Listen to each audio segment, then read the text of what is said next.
Hello, people. So here we are again meeting today for the Voice of Calgary presents the Soul Magnets webinar. Today we have a very special guest who's going to talk to us about a beautiful topic which is very important for you. How many of you are today wanting to know what's inside you and how do you get that out of you? That's the first question. And today we have a person so powerful. After reaching a very good height at the corporate level, he still thought that he could start learning saxophone. And after having 3 children, after getting at the heights, he learned saxophone and he plays today.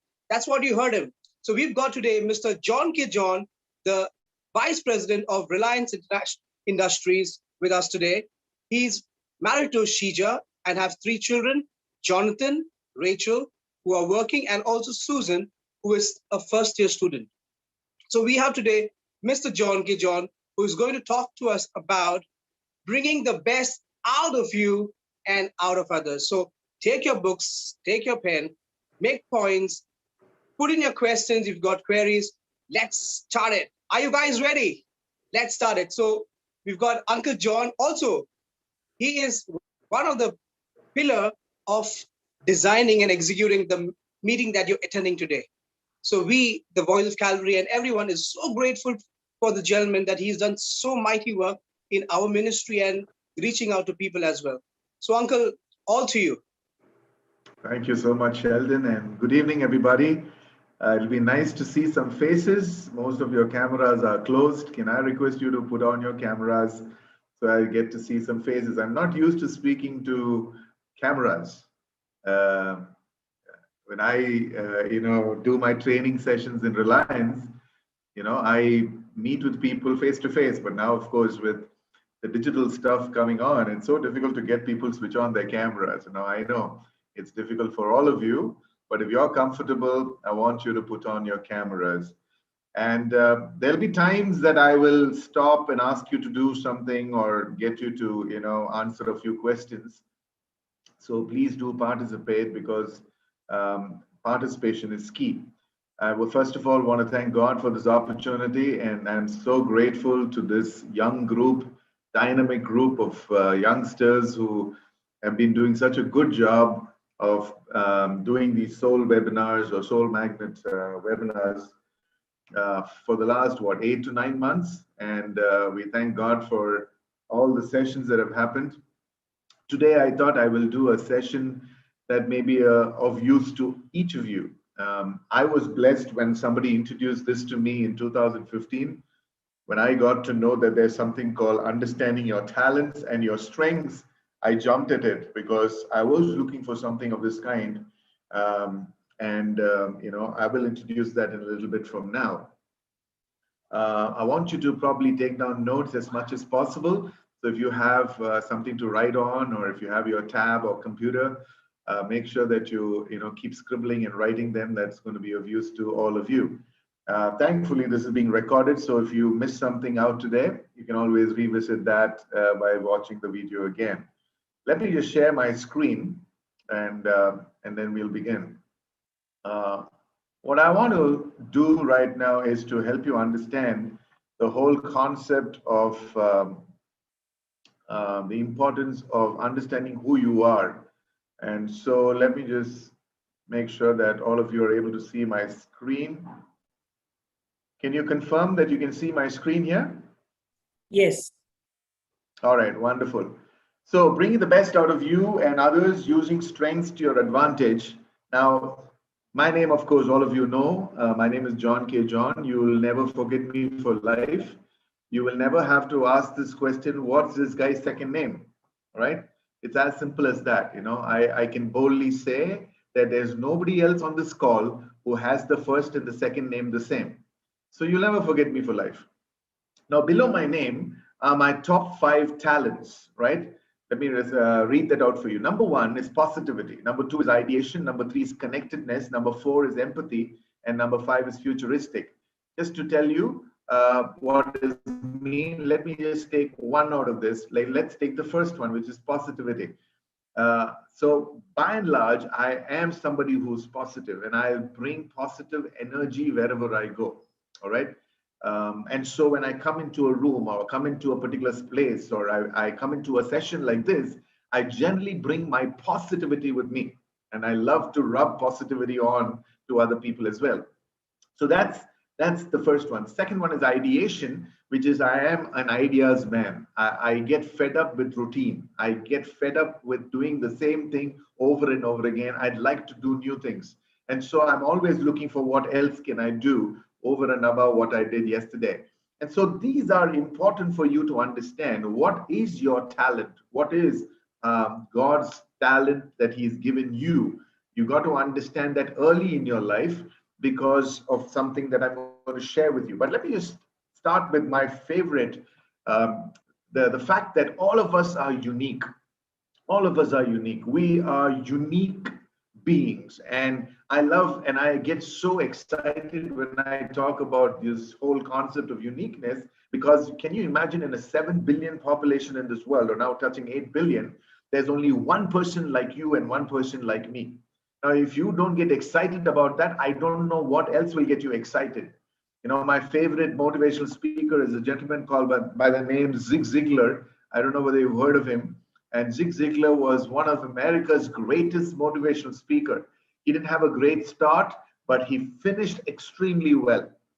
At 45, he filed in for bankruptcy, and but then from 47th year onwards, his graph just grew to become America's greatest motivational speaker. And I love what he said once, and I want to repeat that now. He said every third person in this world is either extremely beautiful, wonderfully handsome, or entirely creative. Every third person in this world. All right. Now, please look at the somebody to the left of your screen and tell them it can't be you. Now look at somebody to the right of your screen and tell them it can't be you also. Okay, now you discounted the person on the left, you discounted the person on the right. Who is the third person? You are the third person. There is nobody who is creative, who's beautiful, who's handsome, and who's been blessed with so many talents like you. You got to understand that you are uniquely designed and uniquely crafted by God. There is nobody else. There is no other person in this world. Now, you may have other persons by your name. There might be another Suresh. There might be another Sheldon. There might be another John in this world. But they cannot replace you. You please understand the power of uniqueness. You got to understand there's only one John. I'll come back to that a little later. But there's only one person like you, one person like me, because we are created uniquely by God. And we need to understand the power of this. And that's what I want to share in the next few minutes that we have. You know, if you look at the world around us, everything around us are unique. We don't tend to understand this, but if you look at this slide, these zebras, to our natural eyes, the stripes looks the same. It looks like all the zebras have the same stripes, but it's not so. The young zebra, if it gets lost in the wild, it can spot its dad or its mom by the stripes or that the mother has on its body. And so you got to understand that everything that God created in this world is distinctly unique. Look at the patterns of a leaf. It is distinctly unique. Everything that we have, I don't have to tell you about our thumbprints or our retina or anything that has to do with our tongue. Everything is unique that God has created. And so we got to understand the power of uniqueness. You got to understand the power of uniqueness. I want to ask you this question, since I've given you this introduction on uniqueness. There's only one John K. John in this world, and that particular person is talking to you. Now, please tell me why there is only one John K. John in this world. Can someone please unmute and tell me? Why is there only one John K. John in this world?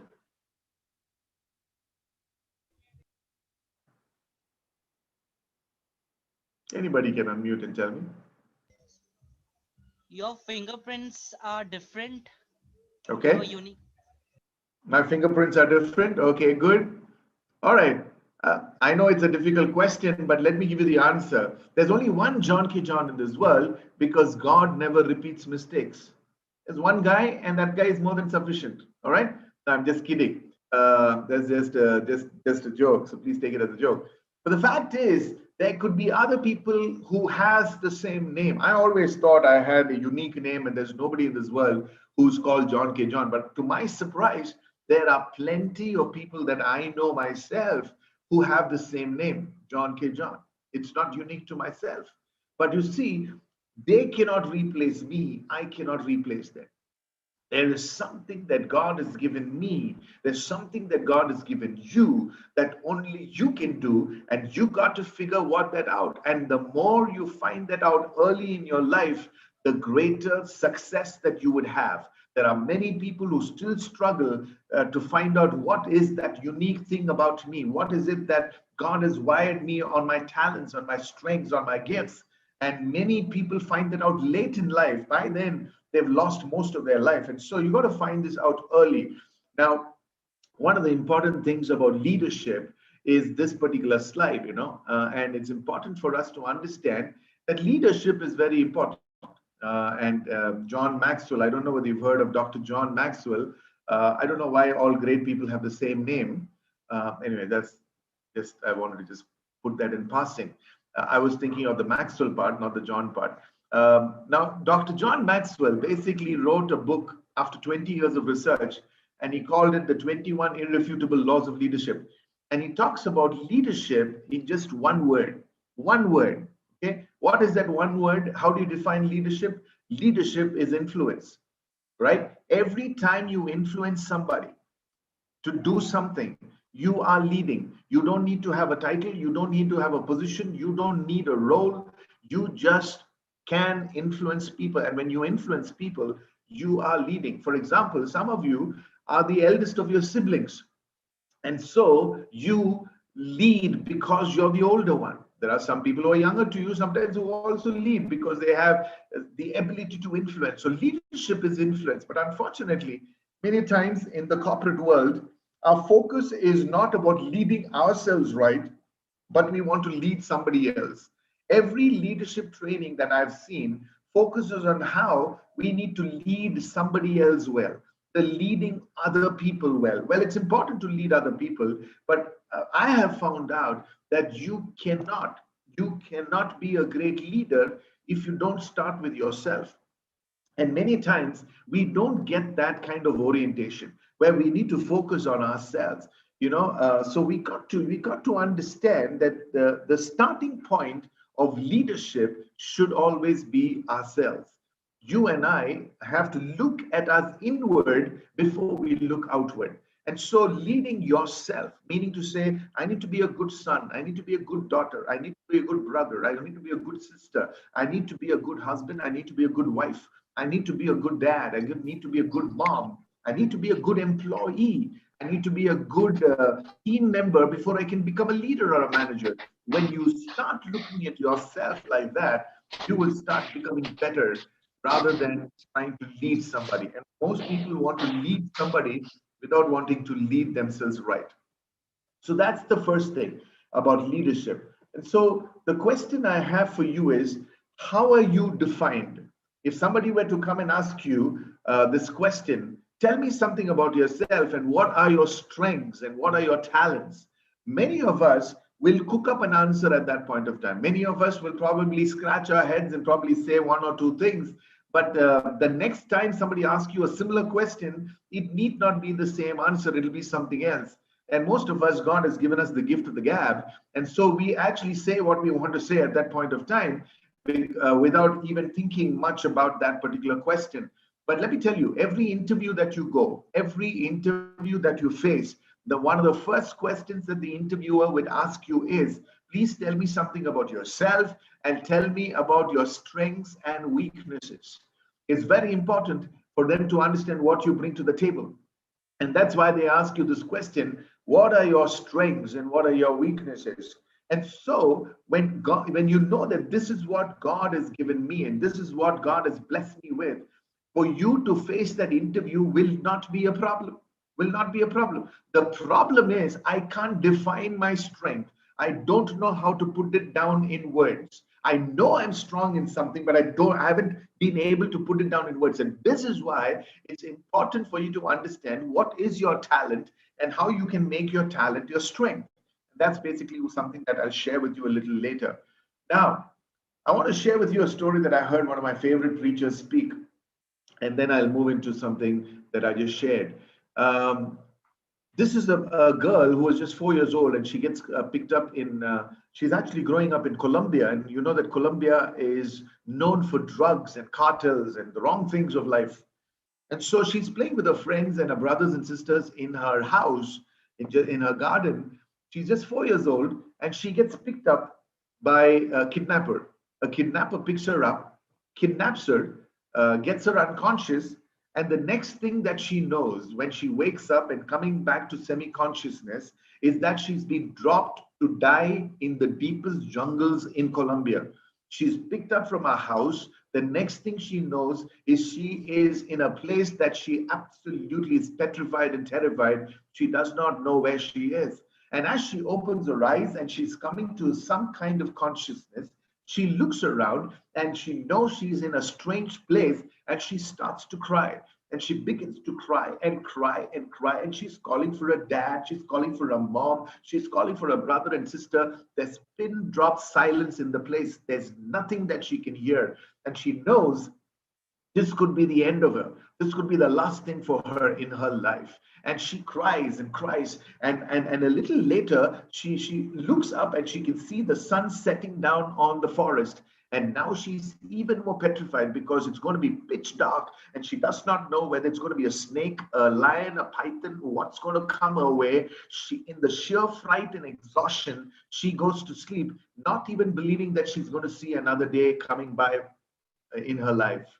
But then next day morning, there's strange noises in the place where she is. She gets up to some rattling noises. She gets up and she's looking for where the sound is coming because it's so loud. And gets up from her sleep. And this is early morning. And she can see some creatures jumping from tree to tree. And as she keeps looking what these creatures are, she suddenly realizes that these are wild monkeys in the forest. And they are upset that they saw something in the forest that they've never seen before. They've never seen a human being before in a long time. And so they are wondering, what is this kid doing in the forest? And so as the monkeys climb from tree to tree, some of the monkeys have the guts to come down the tree to find out if this child is of some kind of danger or not to them. And so they come and some of the monkeys come and touch her feet, some and come and touch her hand, and they run back, and some come and touch even the face of the little child. And she stands like a wax model. She stands like a statue, not moving and battling an eyelid. And she does not even move an eyelid because she does not know whether these wild monkeys would harm her. And she stands like a statue. And so these monkeys come and touch her, and some of them even run back without even harming her. And so, because she didn't even move, they knew that this girl was harmless. And so the monkeys just leave her and get back to the tree. By now, she has been in the forest all through the night. She's been through some part of the day. She hasn't eaten her meal for some few hours. She's extremely hungry, not knowing what to do to eat. And she was really, really crying back again for her father and mother. When she sits down on the forest floor, she looks down at the forest floor and she sees that there are some nuts and berries and fruits that the monkeys had brought with them. But before going onto the tree, they had left it, by chance. And so she goes on to those nuts and berries and fruits and starts to eating them. That's how she survives the first day of her life in the forest. She goes back to sleep that night, and next day morning, it's the same situation. These monkeys come from all over the place, and they again bring some fruits and nuts and berries, and she survives in the forest for day 2 on those fruits and nuts and berries. Now, this kid is just 4 years old, but she's a smart kid. And so she said, I want to know where these monkeys are getting these nuts and berries and fruits. So she starts to following the monkey. And she starts to following where these monkeys are going, which tree are the monkeys trying to pluck the fruits from. And she can see that the monkeys were going to a particular tree or trees. And then she knows that's the tree that she needs to get her fruits from to survive. And what she does is she then starts to climb trees to survive in the forest. And can you believe it? She doesn't stay for 1 day, 1 week, 1 month, 1 year. She stays in that forest for 10 long years. 10 long years. She comes into the jungle when she's 4 and she stays in the jungle until 14 with no human contact. By now, she's an adept climber of trees. She can move from tree to tree. She can survive eating the fruits from the jungle in this particular part of the world, and she survives and lives there. One day, when she's climbing from one tree to another and moving like Tarzan from one tree to another, she can see something shining on the forest floor. And she comes down and says, "What is it? What is it shining so bright? I've never seen anything like this in 10 years."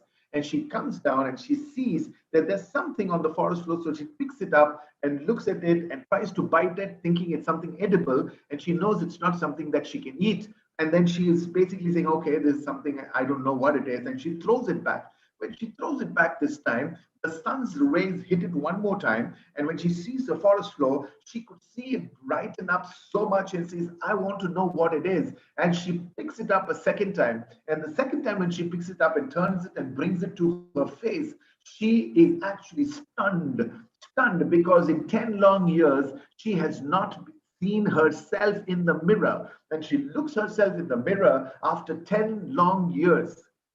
And when she looks at the mirror, this is what she said. This is what she said. She said, "I don't know who I am, but I'm not a monkey. I don't know who I am, but I'm certain I'm not a monkey." And then the preacher goes on to say, I think many of us are like that girl, like that little girl. We also jump from tree to tree. We also go from from school to college, and then we pick up a job, and we move from jobs to job and hop from jobs to jobs. But we don't get to see ourselves in the mirror and ask this question, who am I? Who am I seeing? When I look myself in the mirror, who do you see? What do you see in that mirror every morning when you get up in the morning and brush your teeth? What do you see? And when you have to see yourself, who do you see there? Who do you see there? You see, many of us, we justify saying, "My friends are doing it, therefore I'm doing it. If they can do this, I can do this. If they can smoke, I can smoke. If they can drink, I can drink. If they can watch something which you're not supposed to watch, I can watch." We justify ourselves by saying, "My friends are doing it. I don't see anything wrong in me doing it as well." But you see, you got to see yourself in the mirror. And the Word of God is the mirror that you and I have. And if you don't spend time in the Word of God as much as you and I should, we will compromise in this world. And so this preacher goes on to say that unless we look ourselves in the mirror and ask this question, who am I? Who am I? How am I made? Whose image am I made? What are my strengths? What are my giftings? What are my talents? I will not be able to come to the conclusion as who I am. And so let me conclude the story. Now, you may think this is a story, but this is real life. Now, this lady finally gets picked up. After 10 years of being in the forest, somebody finds out that there's a little girl in the forest left by herself. And so the rescue team comes and rescues her. She now lives in England. She's a grandmother, and her favorite pastime is to teach her grandchildren how to climb trees. Can you imagine this? Can you imagine a real life story? Right? National Geography covered this particular person in an interview, and I think it's there on YouTube, and I think it's called The Girl with No Name. Her name is Maria Chapman, and she now lives in England. Can you imagine? But she has no memory of a lot of things of the past because of what happened in her life. But the question that you and I need to ask this evening is, who am I? How am I defined? Who defines me? For many of us, where you work defines you. If somebody were to ask you, "John, give us an introduction about yourself," that's exactly what we do. That's exactly what we do. We basically give an intro saying, "I am the vice president working with Reliance." That is just your profession. That's not who you are. That's not who you are. When somebody asks you who you are, you'll say, "My name is John." That's not who you are. That's your name. If somebody will say, "Okay, who are you?" You'll say, "I am a citizen of the country." But that is what you are. You're a citizen of a country. That's not who you are. Unless you come to that point saying, I am a human being, I am a man, I'm a woman made in the image of God. If you don't come to that particular conclusion, everything else will not get you the answer. And so you got to understand the power of uniqueness, the power of uniqueness. You are made with a purpose. You are made to doing something that only you can do and not everybody else can. And so one of the questions that human behavior psychologists have been trying to find out is what brings the best out of human beings. And there's a lot of research. And one of the first research that we have in the late 90s, late 80s and early 90s was a man by the name of Howard Gardner. And Howard Gardner basically spoke about this concept of multiple intelligences study. And he basically said that human beings have multiple intelligences outside of good what they do in school or college. For example, you might be brilliant in math, you might be brilliant in English, you might be brilliant in chemistry or physics. That is one kind of intelligence. But human beings have other intelligences as well. And at that point of time, when he brought out the research, I think he brought out six or seven intelligences at that point of time. Let me give you some examples for you to understand what it means. For example, if I drop the name Usain Bolt, all of us know what his intelligence was. His intelligence was not maths or physics or chemistry. His intelligence was kinesthetics or running. His intelligence was the ability to beat world records when it came to sprint. You give him a sprint track and field event and tell him the world record for 100 meters is 9.89. What do you think he's going to do? He's going to break the record. Why? Because his intelligence is running. Now, if you bring another name, Sachin Tendulkar, what is his intelligence? His intelligence is cricket. If you bring the name of Lata Mangeshkar, what is her intelligence? Her intelligence is being able to bring out melodious voice, a melodious voice for the particular tune that somebody has composed. And that's why she's called the Nightingale of India. Her intelligence was is in singing. Now, some of you would have probably heard of Bach and Beethoven and Mozart and all these classical Western guys. What were they good at? Can someone tell me? What were these guys? These names that I just dropped.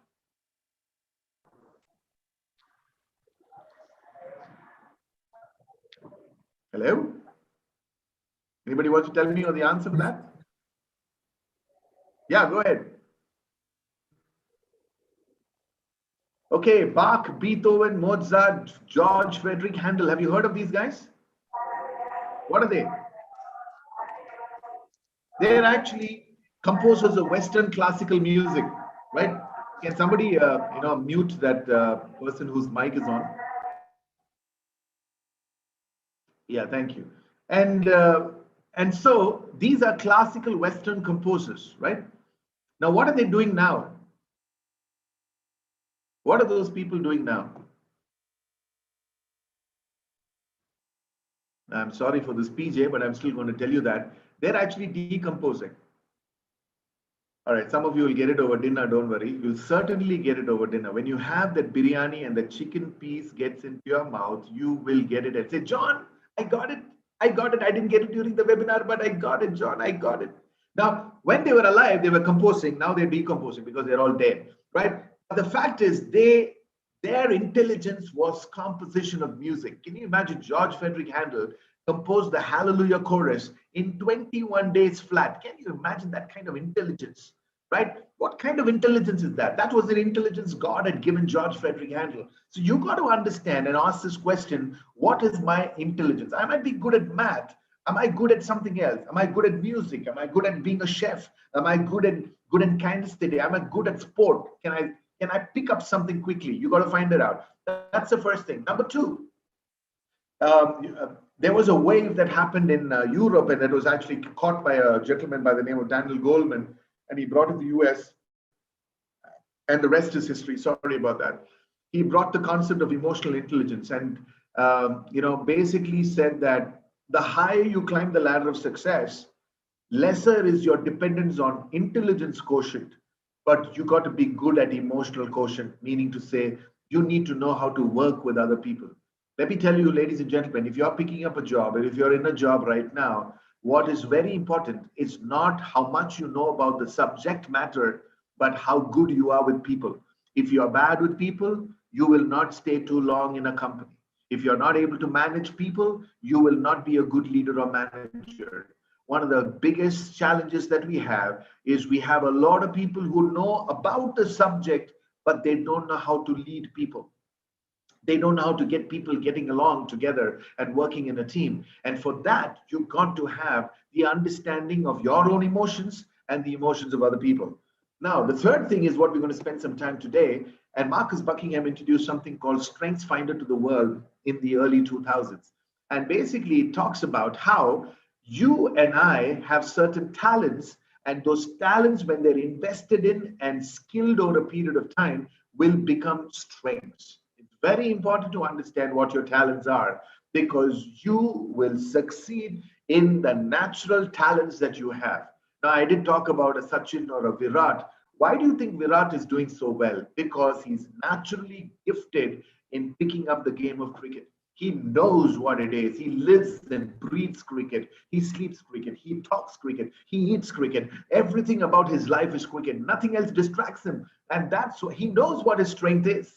And he just goes there. What is his strength? His ability to finish a game if he's chasing a big score. He knows he has the capacity to handle the pressure and keep the scoreboard ticking and still be able to win the match for India. That's his strength. Now, one person that who actually moved in and took it a little more further is a man called Dr. Ken Blanchard. And Dr. Ken Blanchard used something called the passion assessment to say that if you find out what is passionate, what an employee is passionate about, you can find out what drives the person to great performance. And again, going back to cricket and any other sport, for example, a Messi or a Pele, look at anybody who's passionate of the sport or the game or what they do. They will perform much better than the average person. So the question that you need to ask yourself is, what am I passionate about? What is it that gets me excited waking up in the morning for me to do? What am I so passionate that I just want to keep doing it over and over again? What is it that when I do it, everybody says, wow, that's the best thing that I've got to see you do. You got to find out what you're passionate about. And if you really look at passion, look at this guy. This guy is passionate. Can you imagine? This guy is roughly around 15 to 20,000 feet in the air, and he can smile. I don't know how you could smile at 15 to 20,000 feet, because for me, even if you pay me $1 million, I will not do this, because I just cannot imagine jumping out of a plane just depending on the parachute for safety. Right? I'm so concerned about that hook that holds the parachute and myself. I don't want to be saying those last words, the famous last words, oops, the parachute is not opening. I will not do that. I will not do that. But look at this guy. He's so passionate that he loves doing extreme sports. You got to figure out what are you passionate about, because you see, people who are passionate live long. How many of you want to live long? Can I see your hands? All right, I can see one hand going up. I can't see everybody. Many of us want to live long lives, right? If you want to live long, you got to figure out what are you passionate about. What are you passionate about, right? People who are passionate live long. People who are passionate are healthier people. People who are passionate are going to be happier people. People who are passionate do much more than the average person. They are more productive. And I like the last one. Passionate people reproduce passion in other people. I don't know whether you worked with passionate people. If you work with passionate people, what happens is their passion rubs onto you, and then you all of a sudden become passionate. And so when you work with your people, the people will say, wow, this guy is passionate too. I want to work with him. I want to work with him. I want to work with her. Why? Because the other person's passion has rubbed onto you. You know, I had the privilege of working with one man who has been my mentor in the professional side of things, who's so passionate. I'm sure you all know him. His name is Anand Pillai, and he was one of the speakers last year. Right? Now, he's so passionate when he comes to work. He's so passionate. And so when you work with him, you tend to become passionate as well. Why? Because when he's passionate, you get passionate. And that's very, very important for you to understand. So I want to just share a quick story here. from the life of Steve Jobs. Steve Jobs, when he started Apple, he knew he needed one guy to take Apple to the next level from where it was, and he was hunting for a guy called John Scully. John Scully, at that point of time, was the CEO of PepsiCo. So John Scully was the CEO of PepsiCo. He had everything going on for his life. He's got a title, he's got fame, he's got name, he's got the salary. Very difficult to dislodge John Scully from Pepsi to join Apple, who many people didn't even hear about at that point of time. So Steve Jobs was trying to get John Scully to be his chief operating officer. And he tried various ways to getting John Scully, but nothing was working. And finally, Steve Jobs told the recruiter, why don't you just get one meeting for me to meet with John Scully? I want to meet with him face to face. I want to have one-on-one interaction with John Scully. And if it doesn't work, let's drop him, because maybe that's a wrong guy that we want to hire for Apple. And so they were able to get this meeting, and Steve Jobs meets with John Scully. And in that meeting, after hearing out John Scully talk about how great Pepsi is as a company and what a great company he's been a CEO for, Steve Jobs looked at John Scully and tells him this statement. I want you to listen to the statement that he told John Scully. He said this: do you want to sell sugared water for the rest of your life, or come and join me and change the world? Let me repeat that again.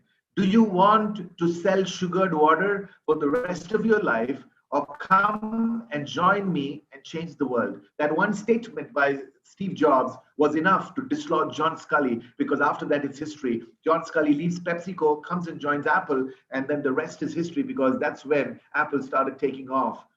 Because you had a great guy to market, you had a great guy to who's heading operations, and Steve Jobs is the brain and the creative side of things. And so you got to understand, what is your strength? What is your strength? What is so unique in you that you can go after? So the science of strengths, if you really look at what I'm going to talk about in the next few minutes, it's got 5 decades of research and development. Around 21 million people in the world have taken this assessment. And I would encourage all of you to do this assessment. It costs you around $20. Now, $20, you might say, oh my God, $20 is too much. It's 1,700 or 1,800 bucks or whatever. But I'm telling you, it's an investment for lifetime. When you invest in yourself, you got to invest in the best. And this is one of the best tools that I would recommend that you have. And what it does is it gives you your top 5 talents or strengths as a person. Not strengths, but talents as a person. So 21 million people in the world have taken the strengths, and they understand how God has wired them and what are their talents and what could be their strengths over a period of time. Now, what have they done in their study? In the 75 years, they says people who focus on using their strengths are 3 times likely to report an excellent quality of life. So if you work in your area of strength, your quality of life, overall quality of life, will be 3 times better than somebody who does not focus on their strengths. But there's another one. This is people who focus on their strengths are 6 times as likely to be engaged on their jobs. Now, I don't know how many of you are working, but I'm going to show you a slide that you can all relate to in a little bit, right? Now, 6 times as likely to be engaged on their jobs. Now, Gallup, who actually does the survey, year on year, has found out that only 15% of people coming to jobs every day are engaged on their jobs. 15%, meaning to say, let me give you the definition of engaged employees. Engaged employees will be passionate. Engaged employees will be productive. Engaged employees will take initiative, right? 3 things you'll find in engaged employees. You can ask this question to yourself. Am I engaged at my jobs? Am I engaged at home? Am I engaged in whatever I do? What are the 3 things you will look for? Number 1, you'll be passionate about what you do. Number 2, you'll be productive. And number 3, you will take initiative. Now, in the world, only 15% of the people coming to the work every day are engaged. 85% of the people who come to the workplace are disengaged or actively disengaged. And that's what you'll see. I want you to look at this slide here, and please tell me whether you're able to relate to this slide, especially those who are working and who are possibly now in school or college. Look at the daily job moods at work. I love that face on Monday morning. Look at that face. I wish you could take a selfie of yourself on a Monday morning Zoom call or a Monday morning, Microsoft Teams call.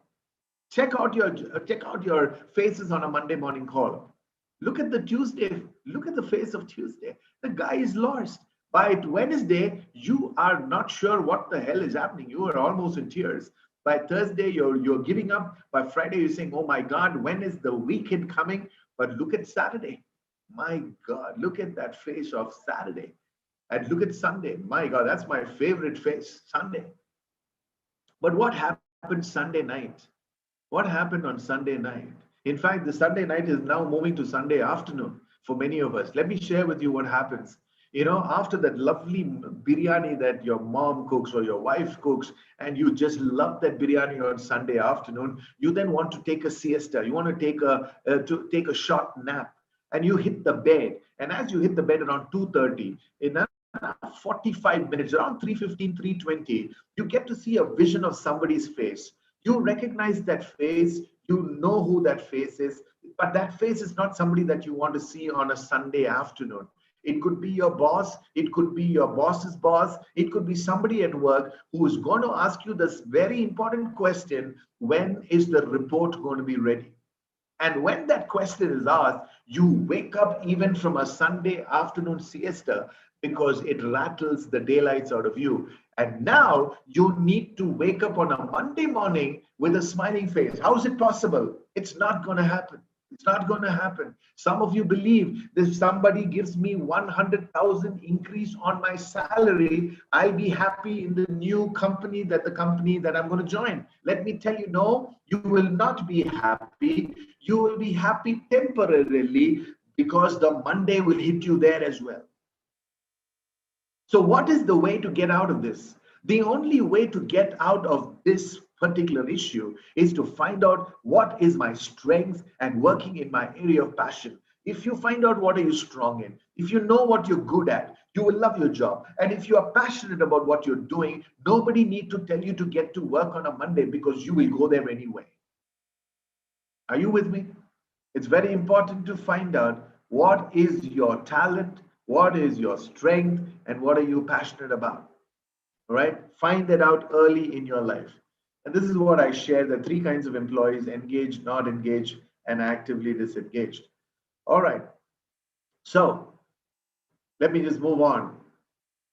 Now, there was a study that was done in India, Pakistan, and Sri Lanka about these three categories of employees. Let me share that quickly with you. When they looked at the engaged population of India, Pakistan, and Sri Lanka, they found out India was only 13%. 13%, even lesser than the global average. Can you imagine that? It's so sad. Pakistan was at 5%. Somebody asked me in one session, 5%, what are they engaged in? I said, please don't ask me that question. Let's move on. Sri Lanka, 38%. It was a shocker. 38% of the people coming to Sri Lanka workforce are engaged on their jobs. Not engaged, 65%, 73%, 54%. Now you can do the maths to find out the last category. The actively disengaged employees were at 22% each for India and Pakistan, and only 8% in Sri Lanka. Now, who are the actively disengaged employees? The actively disengaged employees are the people who cry, whine, complain, do nothing, and waste their time and still crib about their company and say, I have a lousy boss, I have a lousy chair, I have a lousy Zoom meeting, I have a lousy bus to go to. Everything that they want to complain, they complain, but they still work for the company. What do you think will be the productivity of these employees? Absolutely nothing. In fact, it will be in the negative. So you got to ask this question to yourself: am I an engaged employee? Am I not engaged? Which is, I'm somewhere in between. I just go and do my job. I don't do anything extra. I don't take initiative. I just do my job because at the end of the month, I need to get paid. Are you that kind of an employee? Or are you in the third category where you're saying, I'm actively disengaged, I might as well do nothing? Now, this is a big problem. And this is coming out of Gallup poll as well. Let me move on quickly because I think I have a few minutes before I conclude. Now, Gallup's research has shown that a strengths-based approach to life improves a person's confidence, direction, hope, and kindness to others. And I've seen this happen in my own life after I finished my assessment. I gained that kind of confidence, in my life. And I wish that all of you would also get that in your lives. And so let me share quickly how that is. Now we're going to do a small exercise here.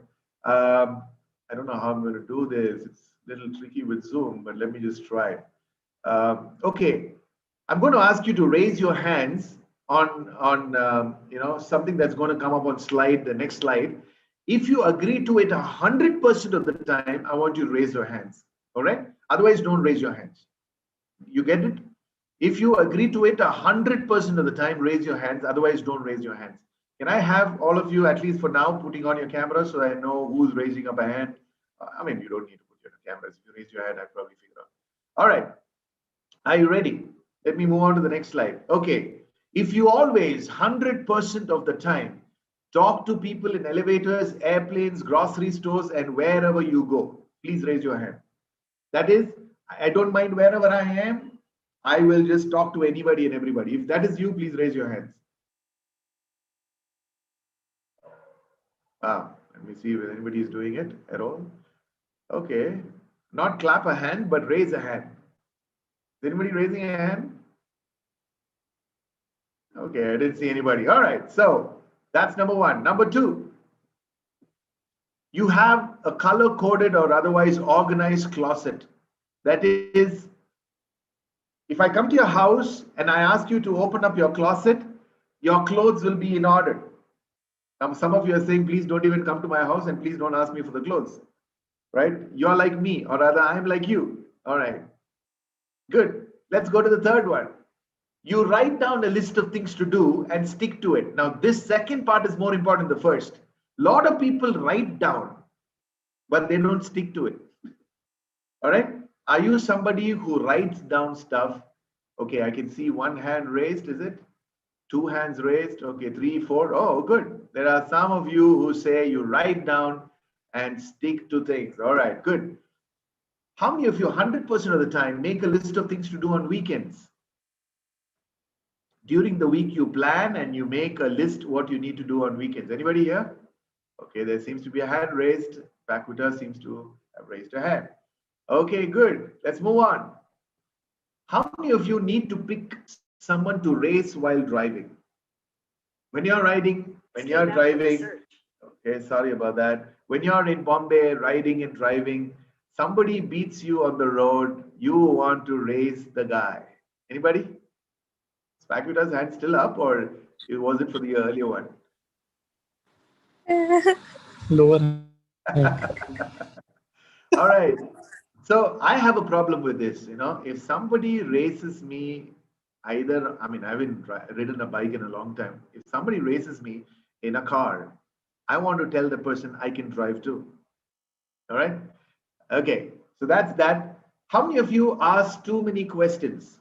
How many of you ask too many questions? Okay, Sonal is raising a hand. Shub is raising a hand. Sorry, it should be Shub and Priya. So I don't know whether it's a boy or a girl. David is raised a hand. Okay, so one more, I think. How many of you push the elevator button to remind the elevator that you are there? How many of you, when you go to the lift, press the elevator button once, it doesn't come, then you press it a second time, then it doesn't come, you press it a third time.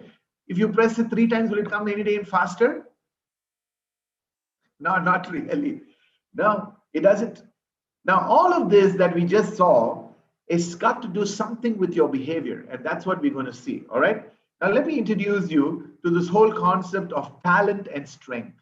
You all start with talent, but you need to finish with strength. What is a talent? Let me share with you. Talent is a naturally recurring pattern of thought, feeling, or behavior that can be productively applied. Don't worry about English. I'm just going to explain this to you so that you understand simple. In simple language, what comes naturally to you in your thinking, feeling, and behavior that can be productively applied. Number one, effortlessly and instantly starting conversations with other people is a talent. It doesn't come with everybody.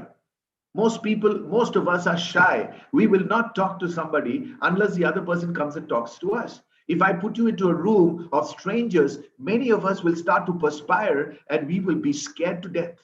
But there will be somebody who will have no problems talking to you as well. All right. How many of you, when you fly a flight, would love to get the window seat? How many of you love a window seat? All right, many of us love a window seat. Why? Because you'll say, no, I want to see outside. No, no, no, no. And that is one of the many things. You want to sit outside to the end of the row because you don't want to talk to anybody else to the right of you. All right? But there are a lot of others who love talking, who love talking. In fact, those people should be working for a company called AT&T. I don't know whether you heard of a company in America called AT&T. It's actually always talking and talking. All right. They love to talk. What if they come and sit next to you in the middle seat?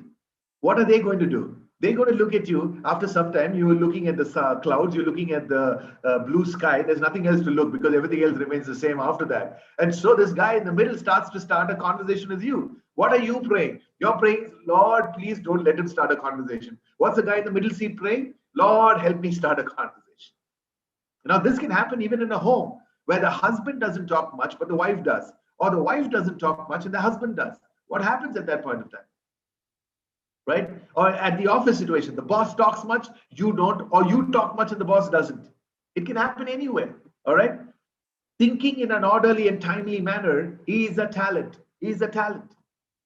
Not everybody can think orderly.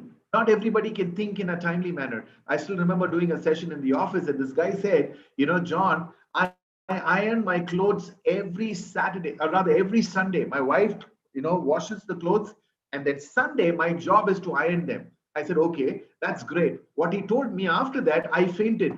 He said, then what I do is I iron dresses what I put on Monday and I keep it in my closet. Then I iron dresses for Tuesday, put in my closet, and he does that for every single working day of the week. I told him, please don't come to my house because you will not find clothes at all in my house. It'll be everywhere except in the closet. Can you imagine somebody who's so orderly and structured that way? You think their life will be orderly and structured? What do you think? If he gets a project, do you think he's going to manage the project in a timely and orderly manner? Absolutely, yes. That's the behavior. It doesn't come with everybody. How about able to influence others? Some of us have the ability to influence other people very, very quickly. We have good relationship building skills. Some of us have the ability to influence people through our communication. That is a talent. That is a talent. How about seeing patterns in data? Right? Some of us, how many of us love working in Excel sheets? I hate Excel sheets. If you want to kill me, give me an Excel sheet. Right? I hate working with Excel sheets. There are some of you who love working with Excel sheets and they love seeing patterns in data. They see the same Excel sheet. They are able to see patterns in data, but we only see data. Right? They're able to see patterns. That is a talent. Consistently having a positive outlook on life. There are some people, and I'm sure some of you met Anand Bhatnagar, who's constantly positive every single waking moment of his life. He tries to be positive, and that's what it is. And this is a talent. It doesn't come with everybody. So my question to you is, what is your talent? What is it that comes naturally in my thought, feeling, and behavior that can be productively applied? Let me bring that productively applied for you to understand. Let's take this guy who talks to anybody, including strangers, and has no problem talking to anybody and everybody. Let's assume that his role is in the sales and he's working as a sales representative for a company. Do you think it can be productively applied in his job? His ability to talk to anybody and everybody? Absolutely yes. Why? Even on the flight, after talking to you about where you're going, how long are you going to stay in that place, he's going to bring the product or service of the company that he's working for and try and sell you that. That's how you make a talent productively applied. All right? And so you start with talent, but then you end up making that your strength. How do you do that?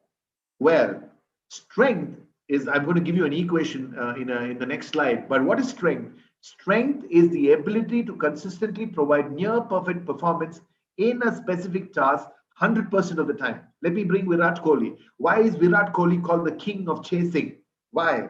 Because he knows it's his strength. Not everybody can chase. Why is MS Dhoni the greatest number 5 or number 6 batsman in the world? Because he knows his strength. When he comes there, even if it's 25 required of the last over, if there's one guy who can do it, get it done, it is MS Dhoni. Why? Because he's made his talent his strength. and he can do it over and over and over again, because then the world knows there's one guy who can do it. It is him. So, how do you make it a talent your strength? Sorry about that. Let me give you an equation and then we'll probably close. Talent is a natural way of thinking, feeling, or behavior when multiplied in time spent developing your skill of building knowledge. For example, you got to invest in it. You got to develop your skill and read about it, right? I'll give you my own example. When I started off training, I loved standing in front of people and training, talking to people, right? It was not my skill initially. I was very shy. I would never come up in front and speak. But when I started doing it, I liked it. And then people would tell me, John, that was a good program. I liked the style that you had. Then what did I do? I started doing more often. I started standing up and doing more training. So I would spend time practicing. Then I started developing my skill. What do I mean by that? I looked at other people. I looked at my boss. He had a style. He had ways to connect with people. He had ways to crack a humor here and there. I picked up those skills and put it into my own behavior, my own style. And then I started watching other people on YouTube. I started reading stuff about how to present well. And then I put it onto my life. So what happened was, when I invested in my talent of speaking or standing in front of an audience and speaking, I then made it over a period of time my strength.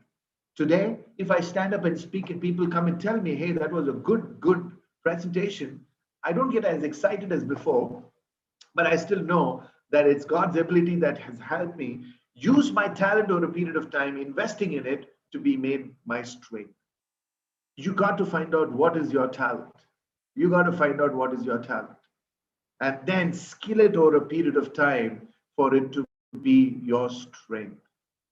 Let me close here, and then if there are some questions, we'll probably handle it. It says, God has made you unique. Don't die a cheap copy. God has made each of us fantastic original products. Nobody in the world like you. Nobody in this world has the quality or the talent or the gifting or the strength that you have. Don't copy somebody and die a cheap copy. Be that original that God wants you to be. And I want to challenge you. I want to challenge some of you to something that I shared. You may have this question. So, but John, what about weakness? You're talking about strengths. What about weakness? What the research found out is, when you invest in your strength, you grow multifold, you grow manifold. Never invest in your weakness. Always understand what your weakness is. Don't invest in weakness. The problem with this economy and the society is, we invest in our weakness. We want to make our weakness a strength. That will require a lot of effort and time. What you need to do is to invest in your strength. But be aware of your weaknesses. But be aware and manage your weakness. That's what you need to do. And in closing, this is what Jesus is asking all of us. Do you want to continue to do what you're doing, or come and join me and change the world? What are you doing right now? Who are you partnering with? Can you partner with Jesus? He's waiting for you. And when you partner with him, whatever you do, you're going to change the world. Whatever you do, whether you're a homemaker, whether you're a teacher, whether you're an accountant, whether you're an engineer, whatever you're going to do, when you partner with Jesus Christ, you are going to change the world. And that's what you and I are called to do. And so that's all I had for me to share tonight. I know it would have been a drink from a fire hydrant. I went at top speed, but yes, I will be around for any questions for you to ask. And so if you have some questions, this will be the time for you to ask some questions.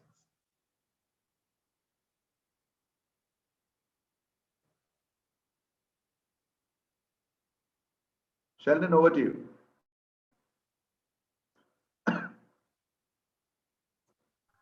Thank you so much, Uncle John, for explaining it so well. Every point that you said was so clear. You were not at all fast. I understood perfectly well.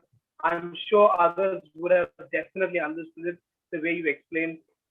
I hope everybody's made points the way I've made, and Uncle also has requested everybody to make points. Any questions? Uh, you could share it with me, or you could unmute yourself and speak very soft, slowly, but clearly. If you've got a question, you could unmute yourself and talk slowly, but loudly and clear.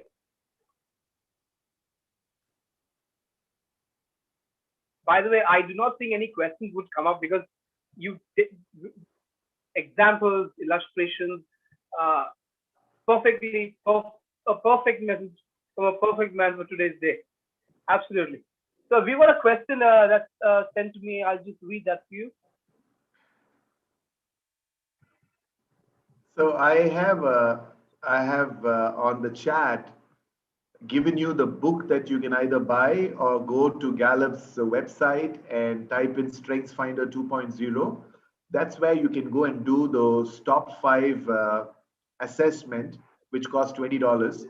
And once you get your report, I'll be more than happy to help you understand what the report says. It's very simple, but if you need any more help, I can sort of guide you through that because I am a coach around Strengths 2.0. Strengths Finder 2.0. So that I thought I'll just put that on the chat. Yes, Sheldon, you said you had a question. Thank you so much. और सुनो भाई लोग, ऐसा uncle कहाँ मिलेगा? आपके दोस्तों को भी यहाँ पे आने बोलना. फ्री में ट्रेनिंग, फ्री में आपका रिपोर्ट का एनालिसिस भी होगा, आपको गाइडेंस भी मिला जाएगा. Where will you get such kind of an experience? Free training, free analysis of your report card, so many ideas. Don't miss the chance. Get your friends next time. You've got a question? Uncle, the question is, what if the talent grows in me like a poison? What if it grows like a poison? I don't, okay. I think I get what the person is asking. That's a beautiful question. I want you to write what I'm going to say in your notes, all right? A strength in its extreme can also become a weakness. A strength in its extreme can be a weakness. A great example, Samson from the Bible. A strength in its extreme became a weakness, right? If you do the same thing over and over again over a period of time, you'll get bored. All right. If you're only doing that for life, you will get bored. So you got to be careful. A strength in its extreme. Let me give you an idea what I'm trying to tell you. Now, one of my talents is ideation, which means I love coming up with ideas. So when I was a manager and leader of people, I would look at my team and say, hey, what ideas do you have? Why don't you get some ideas by tomorrow? And they would come back tomorrow with no ideas. And I would get irritated. I would get angry. And all of a sudden, God will remind me, hey, they are not you. They don't have your talent. Don't drive them just because you are good in ideation and idea generation doesn't mean that people in your team will have to behave like you. Many managers have this problem. They want their team members to behave like them. Why? Because they are good at that and they expect the people working with the team also to be as good as the manager. That's a fundamental mistake that you and I can make. You got to find out what unique strengths they have and then use them in that area. So yes, can it be toxic? Let me go back to that statement. A strength in its extreme can be a weakness. Be very careful to push your strength to a limit where it can become a weakness. I'll give you another example. One of the other talents, there are 34 themes. One of the other talents that people may have is the talent called achiever. What is achiever? They love to keep achieving things. They love to keep doing things. They love to keep being busy. All right. And they achieve a lot of things. Now, if you are an achiever and if you're working with other people, what is naturally going to happen? You want others to achieve also, right? And you want others to achieve like you. But that's not going to happen. Not everybody is going to achieve like you. Just because you have achiever, others need not have achiever in their top 5, right? And so be very careful. Be very careful expecting somebody to behave like you. That's a fundamental mistake. So yes, it can become toxic. So be very careful not to push your strengths beyond a particular point. I hope that's where that person came from in terms of the question. Thank you so much, Uncle. Any more questions?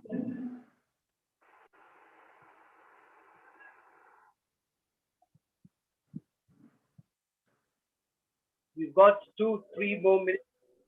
Any more questions? If you have the smallest or the biggest question to ask, do not miss to ask this gentleman, Mr. John K. John, your question. Who's going to answer the question without charging you up? The question is, Yeah. Go ahead. how I identify which of my talents or passions can turn into a paycheck? All right, fantastic question. That's a brilliant question. All right. How can I turn a talent or a strength into a paycheck? Um, I don't know whether I have an answer to that, but let me get a hang of that beautiful question. All right. So what you need to do is to, the world and the place that we're living in, we want to make money, right? Money is important. It's like oxygen, right? You got to have money. Without money, you can do nothing. But that should not be the foundation on which you build your life. All right? You don't build your life on money, right? That's point number one. Point number two is you got to find out your God-given ability, all right? And once you find out what that is, you got to invest it over a period of time to make it your strength. So once you understand that this is my strength, this is my strength. So let me go back to my own life. I said I was very, very shy. I would never come to the front and speak to people. But I had the gift of music. I had the gift of singing. So if you have the gift of singing, you cannot sit in the back row and sing. Nobody's going to turn around and listen to you. You have to come to the front. So I came to the front and I started singing. And then I got comfortable coming to the front. But that was only if I were called to sing. When I was in this team in Chennai, this particular leader looked at me and said, John, next time you go to sing songs next weekend, I don't want you to sing a song. I want you to say something before the song and then sing the song. I thought he was joking because the minute I heard it, I started shivering. I started trembling because singing was natural to me. Saying something before the song, absolutely not natural. And it shook me. It shook me. And he then looked at me and said, without saying anything on that song and introducing that song, you will not sing. And he was actually pushing me out into the deep end. He was pushing me out of my comfort zone into something called the courage zone. And I thank God that God used him to do that, because the next weekend when we went to that college in front of 500, 600 students, I attempted to say something about that song. That was the introduction for me to public speaking. That was the introduction for me to presentation skills. And I started liking to do what I was doing, and it became natural to me. So that's number one. Number two, how do you make this a paycheck? Now, it has to be your passion. It has to be your passion. You got to be passionate about it. You got to know. You got to know that this is what I live for. I got to believe that this is the reason that I live for. Number one. Number two, it has to serve somebody's problem. It has to handle somebody's problem. I don't know who said this. I don't know whether it's Mike Murdoch who said this. Everybody is born into this world to solve somebody's problem. And if your solution, or if your talent, if your gifting, if your strength is in some way going to solve somebody's problem, you can monetize it. You can make it a paycheck. All right. So if you know that this gifting in me, and I'm good at this, I'm good at solving problems, well, sharpen it, skill it, be better at it, be good at solving problems. And when you solve problems for somebody else, that can eventually lead to actually becoming a paycheck. All right. For example, some of you will become accountants. Some of you will become engineers. Some of you will become doctors. Some of you will become a trainer or a teacher like me. We are all solving a problem. And when you can solve a problem, that can be monetized into a paycheck. All right. But you got to find out, what are you good at? What are you good at? What is your gifting? Start with that and then move on. I think that's a great question. I think I'll have to also think again if I really answered that question to the merit of that question. But it's a good question. Monetizing it. So number one, I think the key is, are you passionate about what you're doing? For example, I am passionate about singing. Can I monetize it? Can I become a great singer today? The answer is yes. Can I actually get into that, taking the risk to get it and start monetizing it? That's a big question, whether I'll do it or not, right? Today I can play the saxophone. Can I monetize it? Well, I think I can. In a few months, I can probably cut out an album. I can probably sell an album. I can monetize it, right? I can do that. But am I passionate about it? Am I gifted in that area? Is that my calling, right? All those things will be important. But fundamentally, is it serving another human being? Are you solving the problem for somebody else? When you know that you're solving the problem for somebody else, you, I think, are in the right direction. But great question. Thank you, whoever that question came from.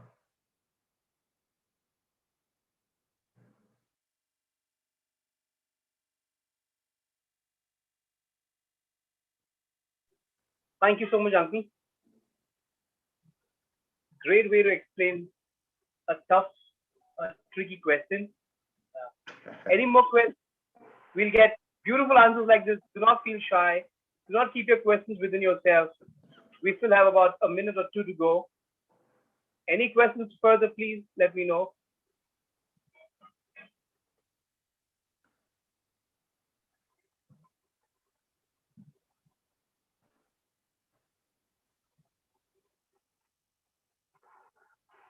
If anyone's typing, just smile. I may know that you're typing, otherwise we would be moving ahead into the announcement. So we move to the announcement. So much everyone for joining in for today. Now we're going to have the similar kind of an event happening next month as well, and it's going to be routine. It's going to happen every second Saturday at 8:30. Register your mind. Fix the date, second Saturday of every month, 8:30. It will not be Kaun Banega Crorepati. It's not going to be Indian Idol. It's not going to be your World Cup T20. It's going to be Soul Magnet webinar. It's complimentary for you. It's complimentary for everyone who would want to join. So pass on this message. Next month, we're meeting again at 8:30 for the same event, and we're gonna have great speakers again who are sharing their life experiences, teaching us and answering our questions as well. For testimonies and any questions about the ministry or upcoming events, please contact Sagar. The number is on the screen. That's 808-264-2739. I'll repeat, 808-264-2739. And finally, thank you so much, Uncle John Kijon, for coming in, sharing in your valuable time, and thank you so much for being with partnering with us and helping us grow in the webinar. It was something the first time we've done it. Thank you so much, and I do not know how to express it, but you've been really the backbone in designing and executing and implementing everything from getting the speakers. Thank you so much. Thank you so much, and thank you so much, friends and family, for joining in today. And have a great coming week. Be blessed. But meet you tomorrow for our Sunday service at 10 a.m. The link will be shared to you on our same group. You can contact your, if you're not in the group, you can contact your friends for the link. And we've got a beautiful Sunday service tomorrow at 10 a.m. Thank you so much. Good night. Take care. Bye-bye. Bye, everybody. God bless.